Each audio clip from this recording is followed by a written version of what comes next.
Hi friends, അസ്സലാമലൈക്കും. ബിബിദാസ് വ്ലോഗിലേക്ക് എല്ലാവർക്കും സ്വാഗതം.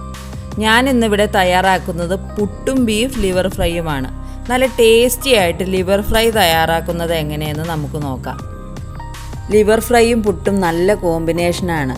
ഈ വീഡിയോ നിങ്ങൾക്ക് എല്ലാവർക്കും ഇഷ്ടപ്പെടും. വീഡിയോയിലേക്ക് പോകുന്നതിന് മുമ്പ് നിങ്ങൾ ഈ ചാനൽ ഇതുവരെ സബ്സ്ക്രൈബ് ചെയ്തില്ലെങ്കിൽ ദയവായി സബ്സ്ക്രൈബ് ചെയ്യുക. താഴെ കാണുന്ന ബെൽ ബട്ടൺ കൂടി ഒന്ന് എനേബിൾ ചെയ്തു വെച്ചേക്കൂ. അപ്പോൾ ഞാനിടുന്ന പുതിയ വീഡിയോസ് നിങ്ങൾക്ക് നോട്ടിഫിക്കേഷനായി ലഭിക്കുന്നതാണ്. നമുക്ക് നേരെ വീഡിയോയിലേക്ക് പോകാം. 1/2 കിലോ ലിവറാണ് ഞാനിവിടെ എടുത്തിരിക്കുന്നത്. നമുക്ക് ഇത് വേവിച്ചെടുക്കാം. കഴുകി വൃത്തിയാക്കിയ ലിവർ നമുക്ക് കുക്കറിലേക്ക് മാറ്റാം.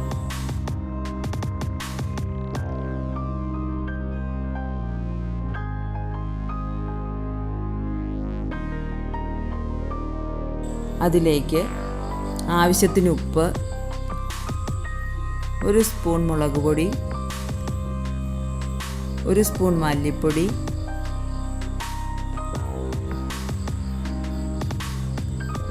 1 സ്പൂൺ മഞ്ഞൾപ്പൊടി,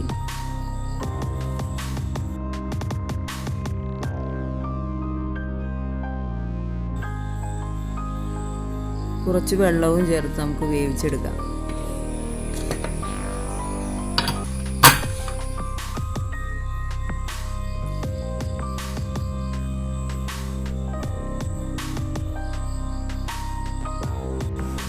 ഒരു 5 വിസലിന് ശേഷം നമുക്ക് ഓഫ് ചെയ്യാം.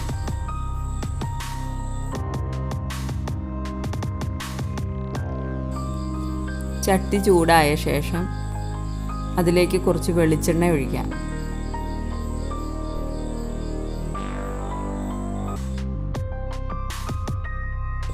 ചതച്ച് വെച്ച ചെറിയ ഉള്ളി നമുക്ക് നന്നായി വഴറ്റിയെടുക്കാം.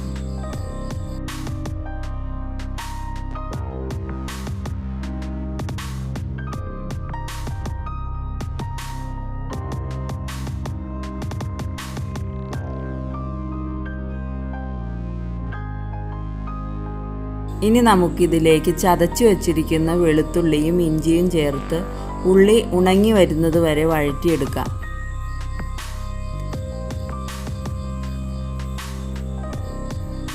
ഇനി ഇതിലേക്ക് ചതച്ച് വച്ചിരിക്കുന്ന ഉണക്കമുളക് 3 സ്പൂൺ ചേർക്കാം.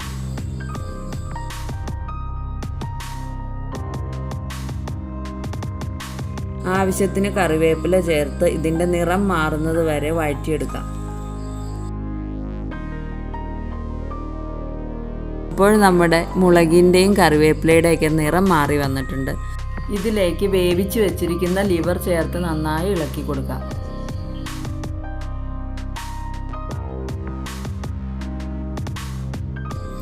ഒരു ടീസ്പൂൺ കുരുമുളക് പൊടിയും 1 ടീസ്പൂൺ ഗരം മസാലപ്പൊടിയും ചേർത്ത് വെള്ളം വറ്റിച്ച് നല്ല ഡ്രൈ ആക്കി എടുക്കാം.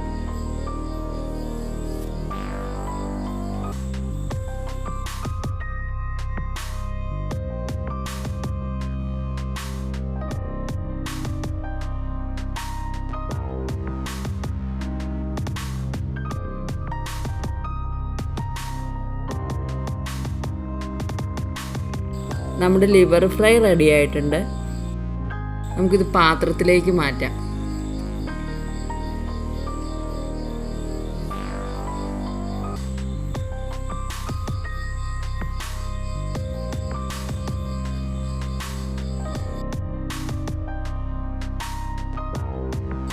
ഞാൻ ആദ്യം പറഞ്ഞതുപോലെ പുട്ടും ലിവർ ഫ്രൈയുമാണ് നല്ല കോമ്പിനേഷൻ. നമുക്ക് കുറച്ച് പുട്ടുകൂടി ചുട്ടെടുക്കാം.